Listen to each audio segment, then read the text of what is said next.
नमस्कार, राज्यसभा के कार्यक्रम मीडिया मंथन में आपका स्वागत है। मैं हूं उर्मिलेश। कालाधन, आतंकी फंडिंग और भ्रष्टाचार खत्म करने के इरादे से हुआ नोटबंदी का ऐलान अब कैशलेस इकोनॉमी यानी नकदी विहीन अर्थव्यवस्था के विकास पर केंद्रित नजर आ रहा है। इसलिए हम भी आज मीडिया मंथन में कैशलेस इकोनॉमी के मीडिया कवरेज पर बात करेंगे। हमें जो आंकड़े मिले उसके हिसाब से इस समय भारत में अब तक केवल 2% सौदे कैशलेस होते हैं। इस नवंबर दिसंबर में जरूर कुछ बढ़े होंगे, जबकि दुनिया के कई विकसित देशों France, Belgium, Denmark, France, Canada, Sweden और नॉर्वे में 60 से 80% के बीच कैशलेस सौदे होते बताए जाते हैं। अगले कुछ सालों में स्वीडन और बेल्जियम के बारे में कहा जा रहा है कि वे 100% कैशलेस इकोनॉमी बन सकते हैं। इंटरनेट के बगैर कैशलेस पेमेंट के लिए हमारे यहाँ बाजार में सरकारी गैर सरकारी उपक्रमों ने नए तरीके भी ईजाद किए हैं, पर इस बात से इनकार नहीं किया जा सकता कि समूचे तंत्र को व्यवस्थित और सुचारू बनाने के लिए इंटरनेट और अन्य आधारभूत ढांचा जरूरी है। भारत इंटरनेट एक्सेस के मामले में आज भी बहुत पीछे है। स्वीडन में इंटरनेट की पहुंच 94.8% आबादी तक है, जबकि हमारे यहाँ अभी 27% कही जा रही है। हमारे यहाँ डिजिटल पेमेंट कम होने की एक वजह है पॉइंट ऑफ सेल्स मशीनों की कमी, जो देश की हर 10 लाख आबादी पर महज 693 बताई जाती हैं। इन चुनौतियों के अलावा एक बड़ा मसला डिजिटल पेमेंट के धंधे में उतरी देसी विदेशी कंपनियों के बिजनेस मॉडल का भी है। डिजिटल पेमेंट के लिए ग्राहक विक्रेता की सर्विस देनदारी, सौदे की सुरक्षा, प्राइवेसी और सहज धन हस्तांतरण जैसे कई मसलों पर अब भी बहुत सफाई नहीं है।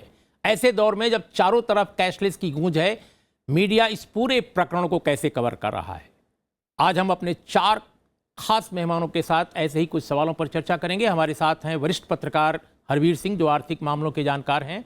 दीप्तिमान तिवारी हमारे साथ हैं, जो इंडियन एक्सप्रेस में असिस्टेंट एडिटर हैं।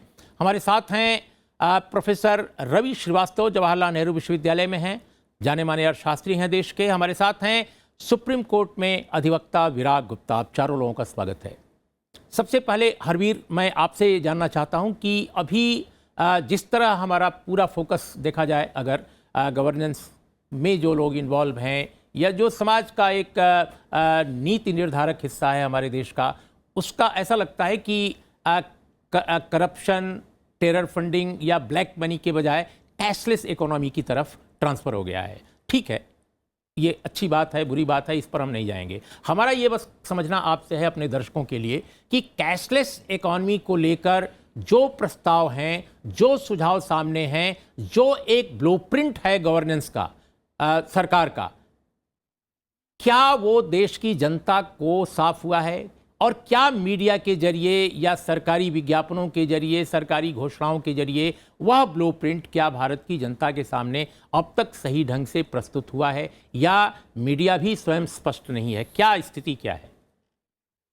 देखिए, इधर आप देखें, 8 नवंबर के बाद विज्ञापनों की तो बहुत बौछार आई है, और सरकार कोई भी माध्यम हो आपका समाचार का, उसके जरिए विज्ञापन देने पर लगी हुई है कि कैसे कैशलेस इकोनॉमी चलेगी, क्या आप ट्रांजैक्शन कर सकते हैं, क्या सुविधाएं हैं, क्या ऑप्शंस हैं, वो सारा चल रहा है। लेकिन मसला ये है कि जब 8 नवंबर को डीमोनेटाइजेशन अनाउंस होता है, वो होता है ब्लैक मनी के कर्ब करने के लिए। वो जैसे आपने पहले जिक्र किया, टेरर फंडिंग हो या काउंटरफिट करेंसी हो, ये सब पीछे उसके पीछे मकसद थे। आपका मकसद दूसरा था। उसके बाद आप कैशलेस और लेस कैश की बात करने लगे हैं, और इसमें जो भी पूरा का पूरा आप देखें, शुरुआत में ये था कि लाइनें लगी तो उनको कहा गया आप देश के लिए त्याग क्यों नहीं कर सकते। मीडिया के एक हिस्से ने बड़े प्रमुखता से उन चीज़ों को हाईलाइट किया कि नहीं नहीं, ये तो एक ऐसा अच्छा काम हो रहा है जिसके आपको सहयोग देना चाहिए। लेकिन पॉइंट यहाँ आता है कि जो आपने जिक्र किया है कि जो कैशलेस या डिजिटल कैश की हम बात करते हैं, क्या उसके बारे में लोगों को जानकारी ठीक से दी गई या नहीं दी गई? क्योंकि उसके पहले उसके ऊपर कोई उतना सरकार का एम्फेसिस नहीं था।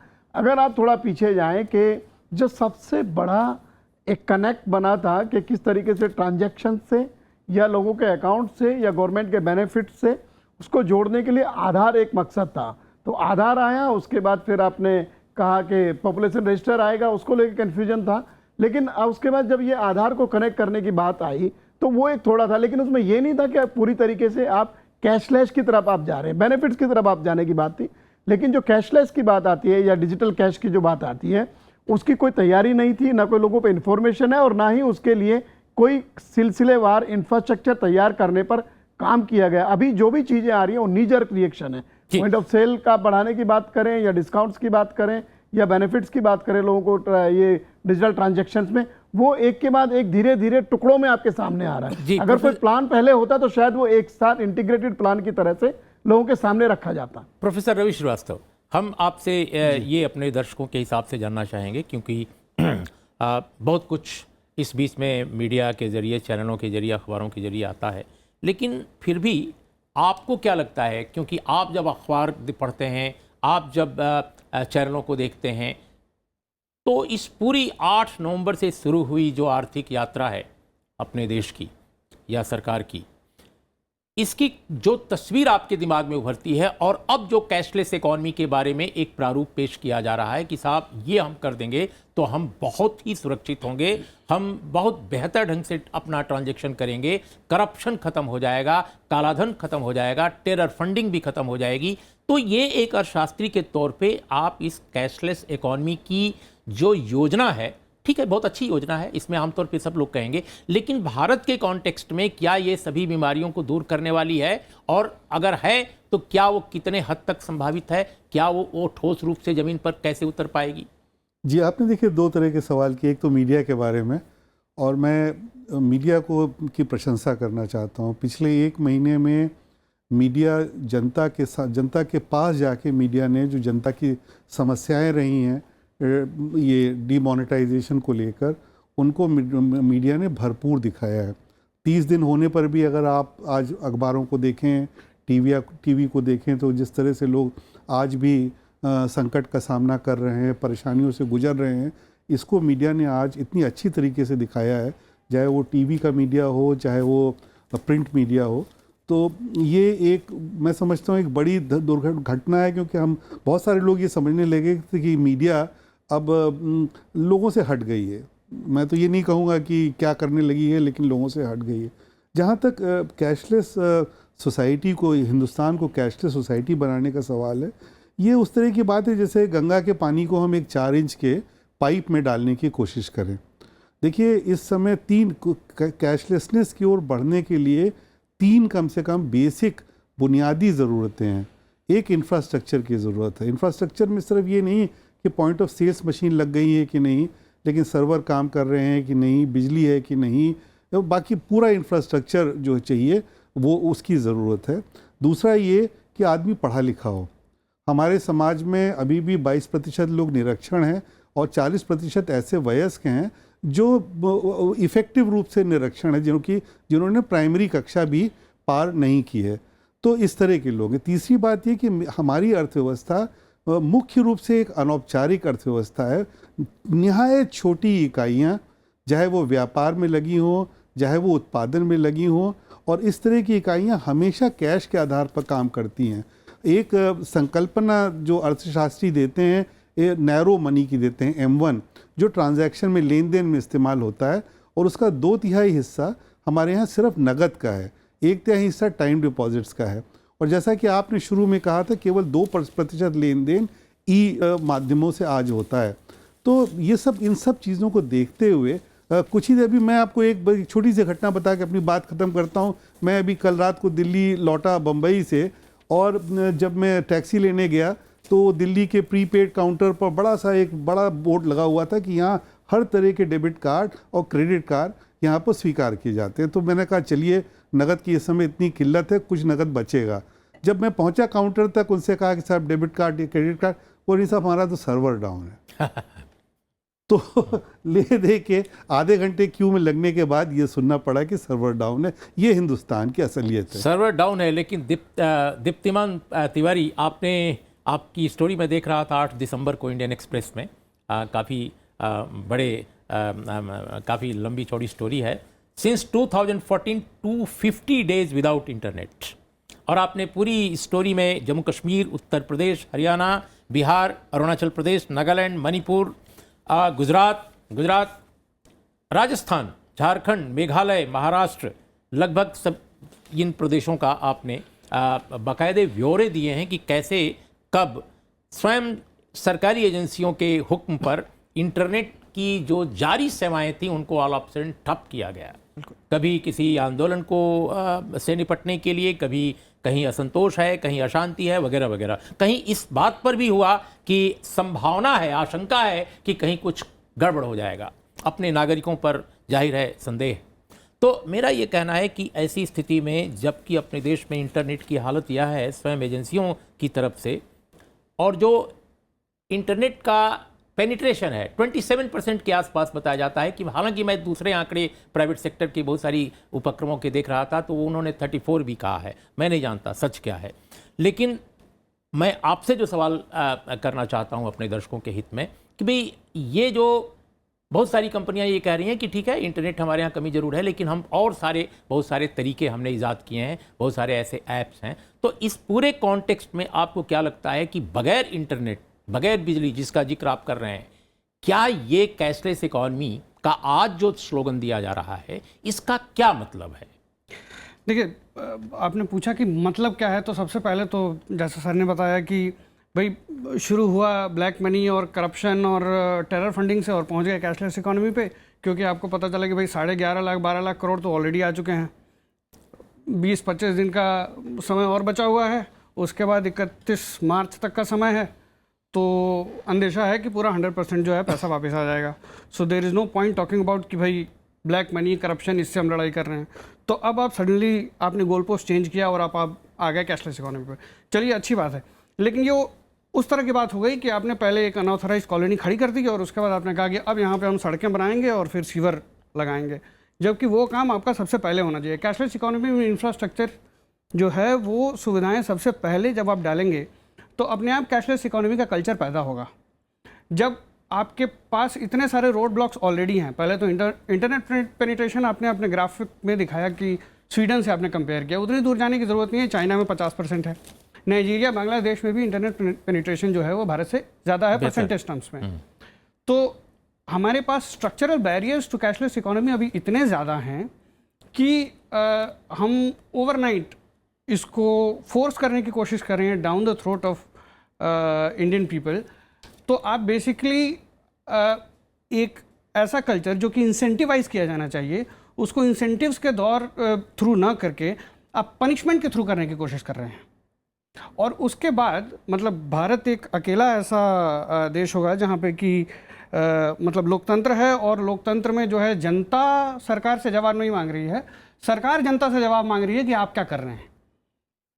जी विराग, हम चूँकि आप कानूनी पहलू भी जानते हैं कि मैं इंटरनेट के कॉन्टेक्स्ट में थोड़ा आपको ये समझना चाहूँगा कि भाई जो बात कर रहे हैं स्वीडन की या डेनमार्क की, अब हेल्थ से लेकर के और शिक्षा तक तमाम क्षेत्रों में, खासकर जो मानव विकास सूचकांक है उन देशों का, वो दुनिया में सबसे ऊपर के देशों में है। जैसे कोई 8वें स्थान पर है, कोई 4थे स्थान पर है, कोई पहले स्थान पर है, और हमारा 130वें पर है मानव विकास सूचकांक में। हम शिक्षा के क्षेत्र में अगर देखा जाए तो वो 4% GDP के खर्च करते हैं वो दोस्त, 4 से लेकर 5%। हम कितना खर्च करते हैं हेल्थ पर, शिक्षा पर हमारा इतना है, जबकि वो लोग 9 से लेकर 8-10% तक खर्च करते हैं।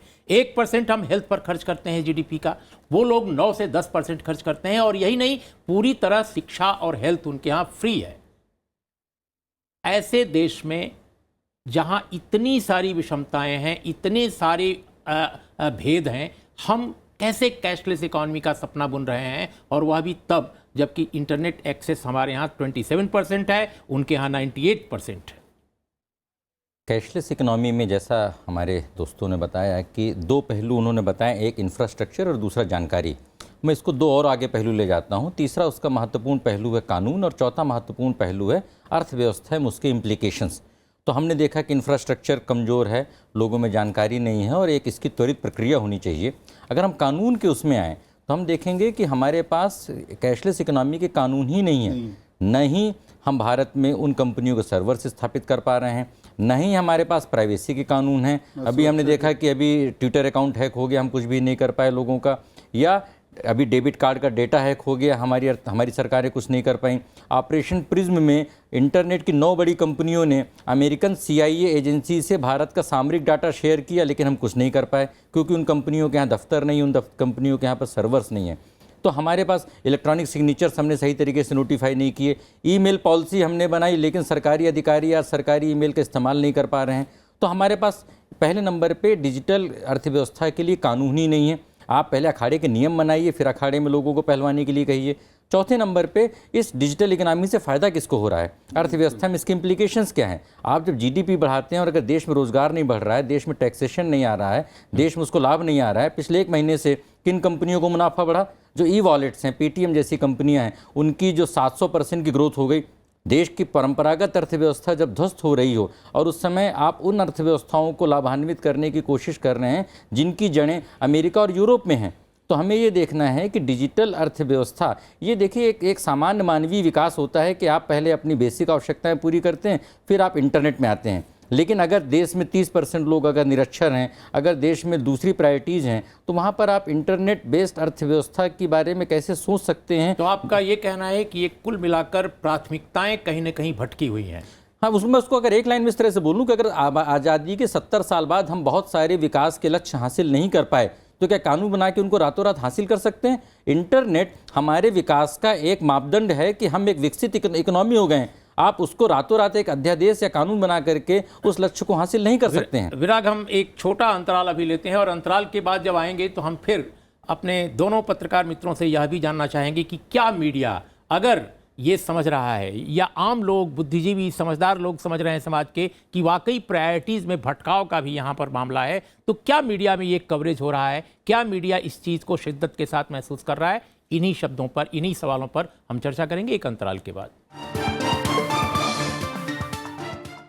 मीडिया मंथन की आज की चर्चा में आपका एक बार फिर स्वागत है। आज हम बात कर रहे हैं कैशलेस इकॉनमी का जो प्रारूप अभी तक हमारे समाज के समक्ष आया है, उसको मीडिया कैसे देख रहा है, मीडिया में उसकी क्या छवियां उभर रही हैं, क्या सूचनाएं आ रही हैं, कैसे व्याख्याएं की जा रही हैं। हरवीर सिंह, मैं आपसे ये समझना चाहता हूं कि अभी आज के अखबारों की हेडलाइन है, काफ़ी प्रमुखता से खबरें छपी हैं कि कार्ड से भुगतान पर पेट्रोल, रेल टिकट, टोल और बीमा सस्ता। मैं पहले ही बता दूं कि मैं निजी तौर पे अगर पूछा जाए तो मैं कैशलेस इकॉनमी को बहुत बेहतर मानता हूं, बहुत अच्छा लगता है, बगैर कैश को ढोए सब कुछ हो जाए। लेकिन काश हम भी डेनमार्क, स्वीडन जैसे होते।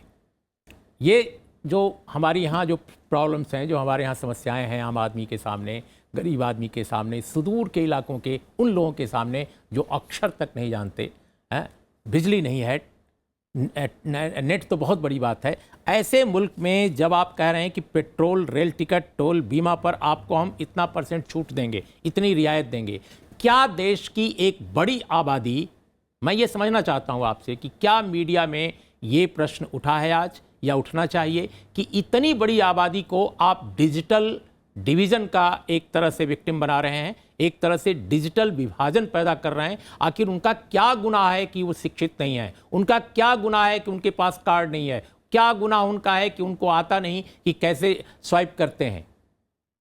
देखिए, एक तो मैं आपको ये बता दूं कि ये जो कल मेजर्स अनाउंस किए हैं इन्होंने, ये बहुत ही छोटे उपाय हैं। बेसिकली मैं आपको बताऊं, मतलब बहुत ही मामूली चीज़ें हैं। अगर जितना बड़ा कल दिन में एक चला था मसला कि साहब 2000 के ट्रांजैक्शन के ऊपर अब सर्विस टैक्स नहीं लेंगे। 2000 रुपये का आपने जो सर्विस या सामान लिया उस पर टैक्स तो लगेगा, उस पर जो बैंक चार्ज करता है उस पर जो सर्विस टैक्स, वो मतलब शायद कुछ पैसे, 2 पैसे, 5 पैसे आएगा। तो एक तो इतनी छोटी बातों को इतना बड़ा करके बताया जा रहा है। लेकिन आपने जो पक्ष उठाया वो बहुत ही महत्वपूर्ण है। संवैधानिकता का बिल्कुल, मैं उसी पे जा रहा हूँ। कानून का प्रश्न है ये जो आपने कहा कि have nots and haves, basically मैं ट्रांजैक्शन करता हूँ कार्ड से, हमेशा पेट्रोल खरीदता हूँ, मुझे तो आधा % का बेनिफिट मिलेगा। बिकॉज सोसाइटी में जो एक तबका है जो पहले से सुविधा संपन्न है, जिसके पास ये सारे अधिकार हैं या उनके सुविधाएं हैं, वो तो इसका बेनिफिट लेगा। लेकिन जो देश की बड़ी आबादी है, आप उसकी जो हक है उसको आप दूसरे को ट्रांसफर कर रहे हो। विराग, आप या फिर आप यूनिवर्सल कानूनविद के तौर पे, एक कानूनविद के तौर पे आपकी क्या राय है? देखिए, इसमें दोनों बातें, क्या ये डिवीजन नहीं है दो सभ्यताओं के बीच? ऐसा लगता है कि एक तरफ वे लोग हैं जो कार्डधारी हैं, दूसरे वे हैं जो जिनको नहीं आता, जो नहीं जानते, जिनके पास उपलब्धता नहीं है। ये संविधान के अनुच्छेद 14 का उल्लंघन है। अगर आप लेवल प्लेइंग राजनीतिक दलों के बीच कर रहे हैं तो लेवल प्लेइंग आम जनता के बीच में क्यों नहीं होना चाहिए?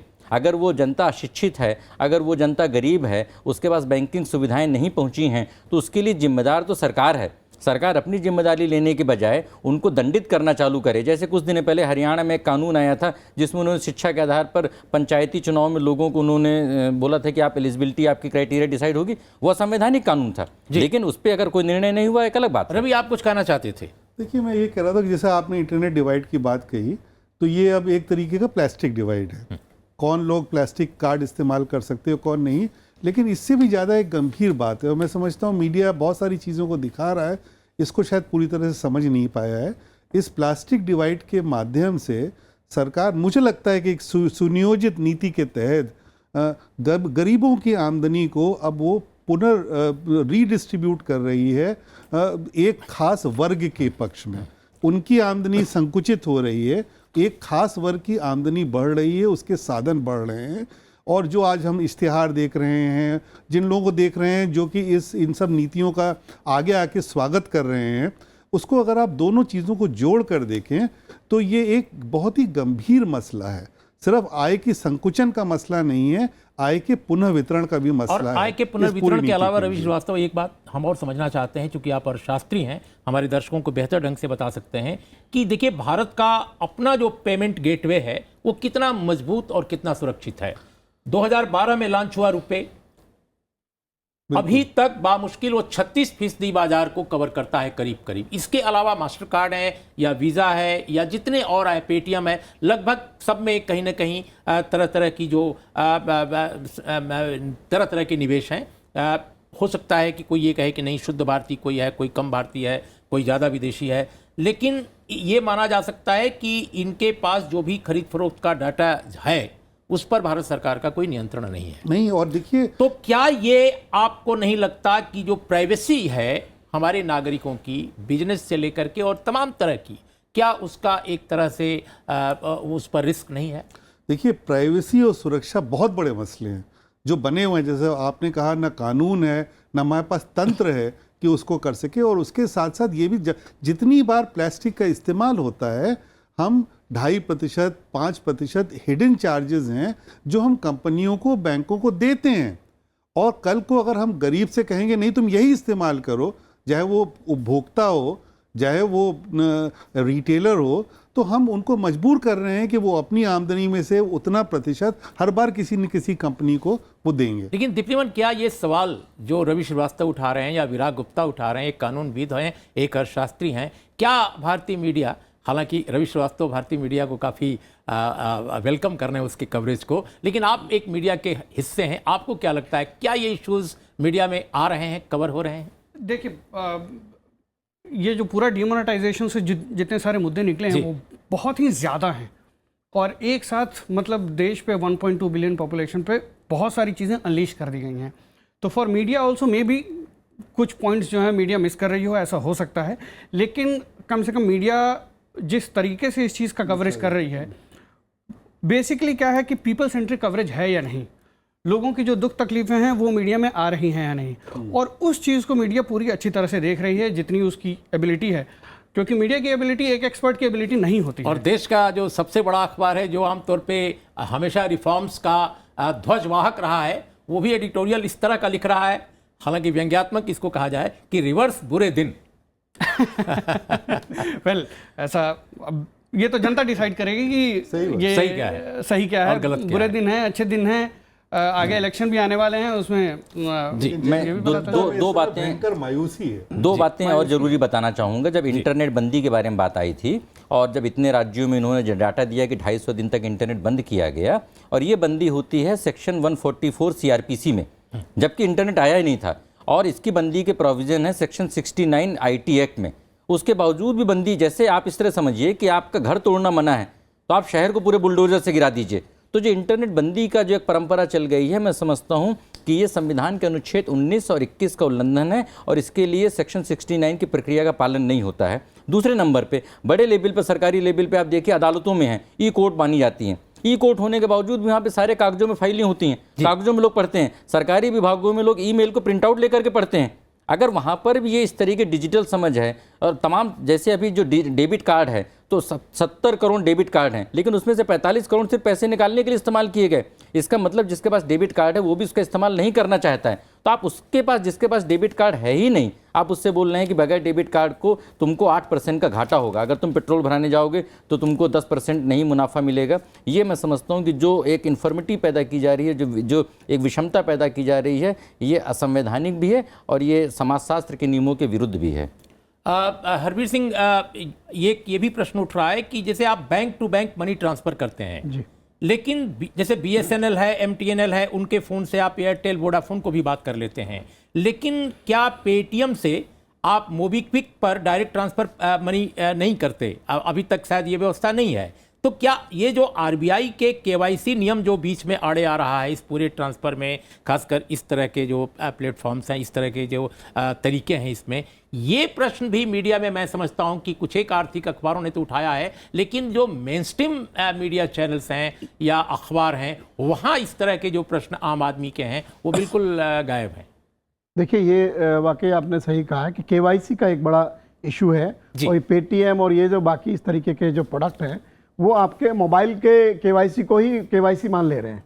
तो एक तो ये, क्योंकि आप उससे फाइनेंशियल ट्रांजैक्शन कर रहे हैं, आप उसका साइज भी बढ़ा रहे हैं, उसका टिकट साइज भी बढ़ा रहे हैं ट्रांजैक्शन का, और उसमें आप कितना पैसा डाल रहे हैं वो भी बढ़ा रहे हैं। तो हो सकता है कोई आदमी के लिए वो बहुत छोटा अमाउंट हो, लेकिन किसी व्यक्ति के लिए जिसकी आमदनी कम है उसके लिए बड़ा अमाउंट हो सकता है। प्लस क्या इसके थ्रू आप ये जो करप्शन या फिर आपका जो टेरर फंडिंग, ये इसके भी पीछे आपको ट्रेल कहाँ मिलती है जब आपका KYC ही नहीं है। तो ये गलत काम बड़े आसानी से उसके रास्ते से हो सकते हैं। और जो पोर्टेबिलिटी की बात की, अभी तो देखिए मोबाइल में भी ढंग से पोर्टेबिलिटी नहीं आती, कोई कंपनी आपको छोड़ के राजी नहीं, आपको 10 बहाने करेगी।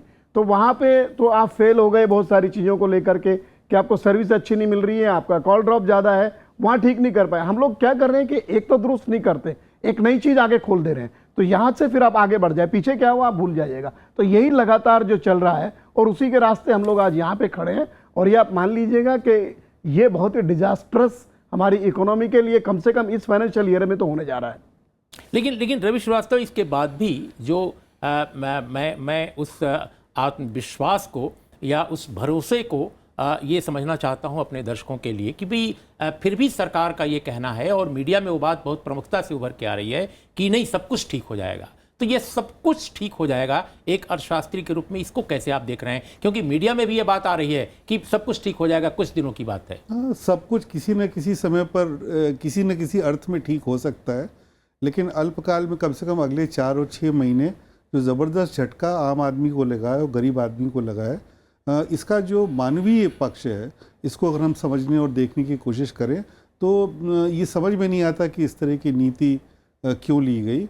और जहाँ तक अर्थव्यवस्था का सवाल है, हरवीर सिंह जी ने कहा कि 2016-17, मैं समझता हूँ कि इसका जो नेगेटिव नॉक ऑन इफेक्ट है कम से कम 2017-18 में कई पक्षों में रहेगा। तो क्या आपको लगता है कि जो स्वीडन को हम एक मॉडल बना रहे हैं अपने, असंभव है जहाँ पर अनौपचारिक अर्थव्यवस्था GDP का 45% हो, जहाँ पर और अनौपचारिक जो काम करने वाले हों वो कुल श्रम शक्ति का 94% हो, ये समझ पाना कि हम इस तरह की व्यवस्था लागू करेंगे, ये मैं समझता हूँ लोकतांत्रिक समझ नहीं है। मुझे लगता है कि आप चारों लोगों ने इस विषय के विविध पहलुओं पर बहुत साफ ढंग से अपनी राय दी है और मीडिया में जो चीज़ें उभर के आ रही हैं कैशलेस इकॉनमी को लेकर, उस प्रारूप को लेकर जो नहीं आ रही हैं, आपने दोनों पहलुओं को छूने की कोशिश की है।